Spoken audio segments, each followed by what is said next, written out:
আসসালামু আলাইকুম, welcome back to my channel recipe by Labanya. আজকে আমার রেসিপি গোলাপজাম।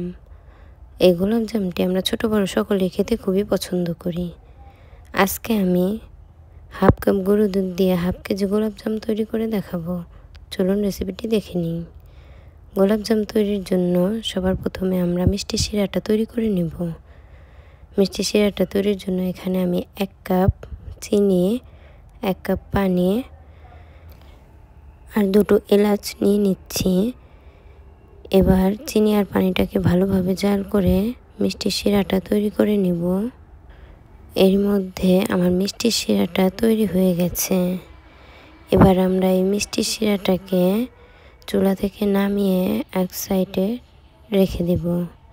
এবার আমরা মিষ্টিগুলো তৈরির জন্য এখানে হাফ কাপ গুঁড়ো দুধ, 1/4 কাপ ময়দা, হাফ চা চামচ বেকিং পাউডার আর রান্নার রেগুলার সয়াবিন তেল নিয়ে নিচ্ছি 1 চা চামচ। এবার সমস্ত উপকরণকে ভালোভাবে মেখে নেব। এখানে তেলের পরিবর্তে আপনারা ঘিও ব্যবহার করতে পারেন। এবার এখানে আগে থেকে জাল করে নেওয়া গরুর দুধ দিয়ে মিষ্টির ডোটা তৈরি করে নেব। দেখুন আমি মিষ্টির ডোটা ভালোভাবে মেখে তৈরি করে নিচ্ছি। এখানে একটা সফট ডো তৈরি করতে হবে। এর মধ্যে আমার মিষ্টির ডোটা তৈরি হয়ে গেছে। এখন আমরা এই ডোটাকে 10 মিনিটের জন্য রেস্টে রেখে দেব। 10 মিনিট পর হাতে তেল মেখে ছোট ছোট করে গোল গোল করে মিষ্টিগুলোকে তৈরি করে নিব। এখন আমি এক এক করে সবগুলো মিষ্টিকে তৈরি করে নিচ্ছি। আমার সবগুলো মিষ্টি তৈরি করা প্রায় শেষ। হাফ কাপ গরুর দুধ দিয়ে আমার এখানে 9টা মিষ্টি হয়েছে। এবার আমরা মিষ্টিগুলোকে ভেজে নিব। মিষ্টিগুলো ভাজার জন্য কড়াইতে তেল গরম করে নিয়েছি। এবার এই গরম তেলের ভিতরে মিষ্টিগুলো দিয়ে দিচ্ছি।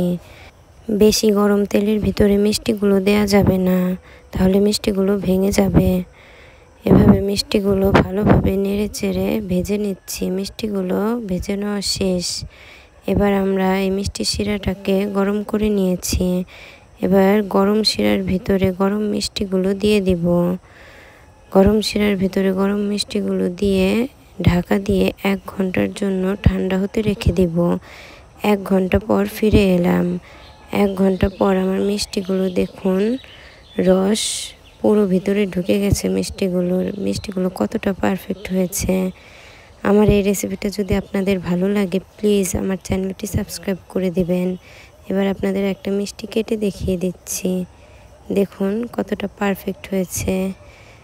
Thanks for watching my video.